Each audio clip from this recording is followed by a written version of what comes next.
Bonjour à tous, j'espère que vous allez tous très bien. Aujourd'hui on se retrouve pour parler du court-métrage que je te présentais la semaine dernière sur cette chaîne. Si tu l'as pas vu, le lien est ici. Le but c'est de te montrer comment on a créé ce court-métrage en utilisant une caméra, un trépied, un micro et des lampes de chevet qu'on a tous chez nous. Donc je me suis filmé durant l'ensemble du tournage pour vraiment t'expliquer en détail comment ça fonctionne un tournage de court-métrage.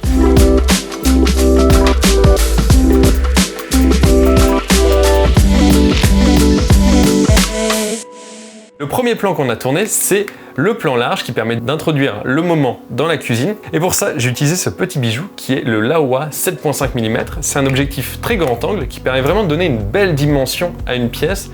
Donc là, je me mets en appui un petit peu sur mes jambes comme ça et ça va me permettre de donner ce mouvement latéral. Ok, je suis en place, ça tourne, action.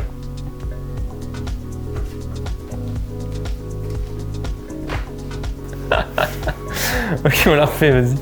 Action.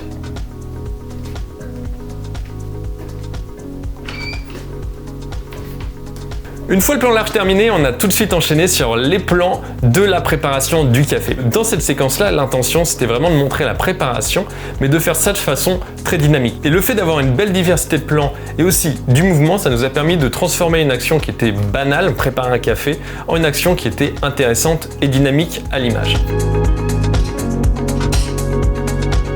Là, je vais essayer d'avoir un petit peu d'amorce de toit, tu vois, juste ici, là.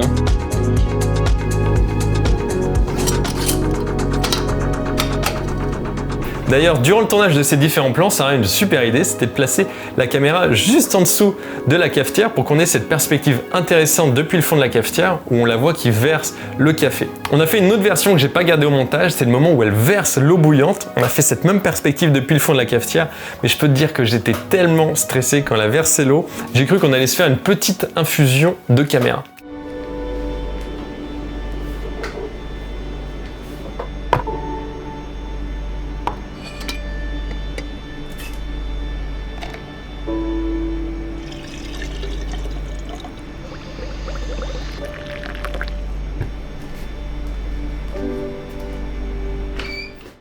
Une fois qu'on a fini l'ensemble des plans dans la cuisine, on est passé directement à l'atelier. La particularité de cet endroit, c'est que c'est orienté plein sud. Donc là, on a une belle journée, ensoleillée, ciel bleu. Mais le souci, c'est qu'on a quand même de grosses entrées de lumière, une lumière très forte, très dure. On va essayer d'accrocher sur les fenêtres du papier comme ça, ce qu'on appelle de la diff. En fait, ça a pour but de diffuser la lumière qui passe à l'intérieur. Je sais qu'en période de confinement, c'est pas la chose la plus facile à trouver, mais tu peux remplacer ça par exemple, du papier calque, du papier de cuisson, ou aussi des petits rideaux fins, un peu transparents.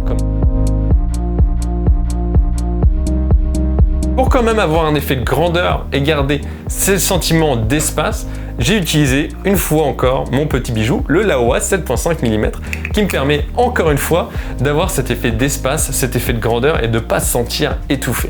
Ok, tu peux y aller, action, ça tourne.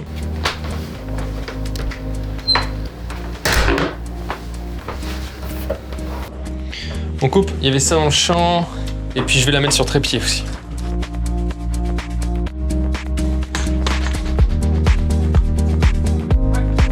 Action.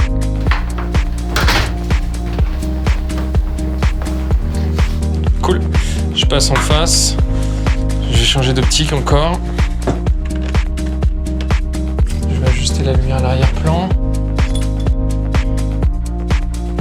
Ok, on va faire l'entrée, tu fais comme si tu t'asseyais. Donc là on va faire une séquence un petit peu comme une pièce de théâtre, donc la toile blanche au milieu et puis elle autour qui est en train de procrastiner, qui fait d'autres choses, qui n'arrive vraiment pas à créer. Donc on va prendre les positions et puis on va un peu répéter ce qu'on va faire durant la séquence. Séquence, tu tournes. Avec le crayon. Avec le crayon. Une autre séquence, t'es debout à côté de ta toile. Une autre où tu es en haut en train d'arroser tes plantes. Une fois qu'on s'était mis d'accord sur les différentes positions et les différentes actions, on pouvait enfin commencer à tourner.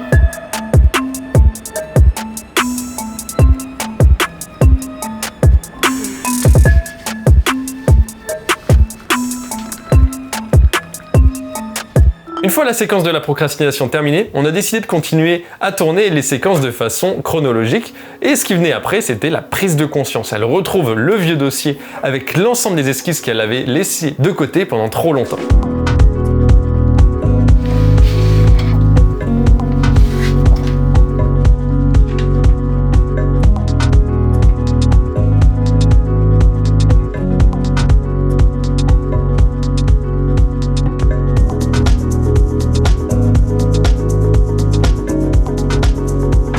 L'un de mes plans préférés, c'est vraiment ce moment où Sarah fait ses mélanges sur la plaque de verre et on voit tout ça du dessous. Pour faire ça, c'était très simple, on a juste utilisé une plaque de verre qu'on avait chez nous.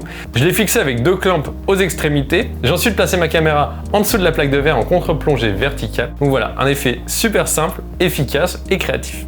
S'ensuit ensuite un enchaînement de plans où elle prépare ses pinceaux et l'ensemble de son matériel. Donc pour ça, on a fait par exemple un plan de déroulage du rouleau avec l'ensemble de ses pinceaux. Et quelque chose que j'aime bien faire dans ce type de séquence, c'est de suivre les différents mouvements pour dynamiser la séquence. 3, 2, 1, c'est parti.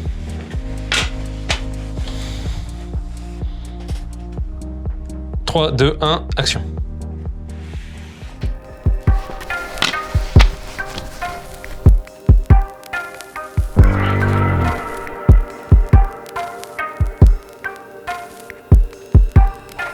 S'ensuit ensuite un moment très onirique où la musique prend le dessus.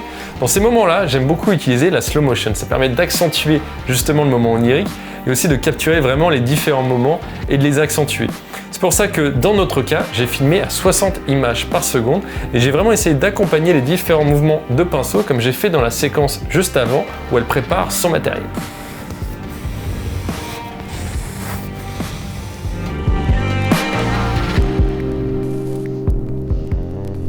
Une difficulté qu'on avait dans cette séquence, c'est qu'on voulait vraiment montrer une temporalité, montrer le temps qui passe et créer un passage du jour à la nuit.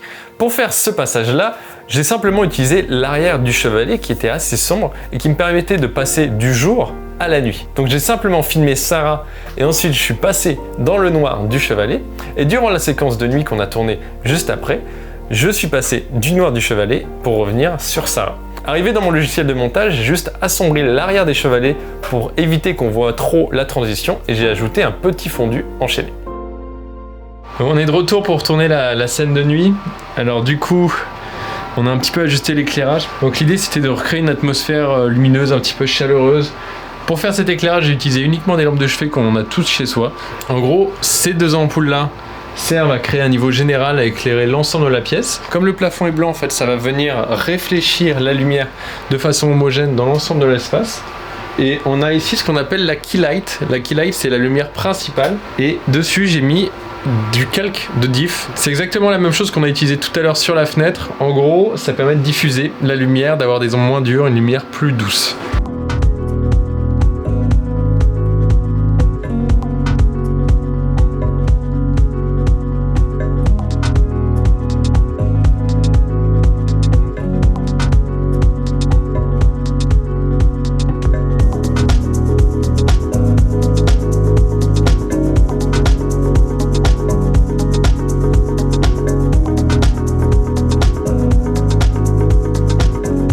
Le lendemain, il nous restait 2 séquences à tourner. La séquence d'introduction où on voit Sarah qui se lève avant d'aller dans la cuisine et la séquence finale où on découvre l'œuvre terminée. Pour cette séquence, on va commencer par ajuster la lumière, créer en fait cet effet de lumière du jour, lumière du matin. Donc l'éclairage de la fenêtre, le plafonnier et les lumières là-bas n'ont pas la même température de couleur. Donc pour créer cet effet de lumière du jour, je vais utiliser uniquement l'éclairage de la fenêtre.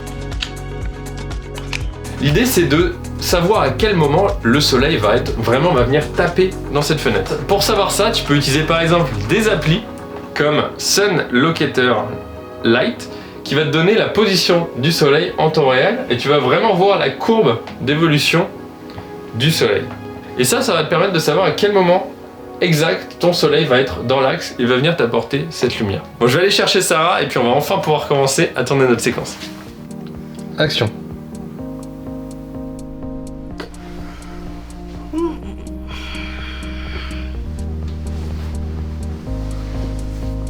Pour la séquence finale, il nous restait à faire des plans de Sarah qui était en train de dormir avec de la peinture sur son visage et quelques plans du tableau. Donc j'essaie de prendre des plans où on voit le tableau en ensemble ainsi que des détails pour pouvoir utiliser ça au montage. Et voilà, c'est la fin de cette vidéo. J'espère que ça t'inspirera à créer ton court-métrage en confinement. Si jamais tu veux découvrir le matériel que j'ai utilisé pour faire cette vidéo, tu peux aller voir les liens dans la description. Si jamais tu veux m'envoyer tes créations faites en confinement, tu peux le faire à l'adresse mail qui s'affiche en bas de ton écran. Et si jamais tu ne veux pas manquer les prochaines vidéos, je t'invite vivement à t'abonner en cliquant sur le bouton juste en dessous. Et je te dis à très vite pour une prochaine vidéo. Ciao!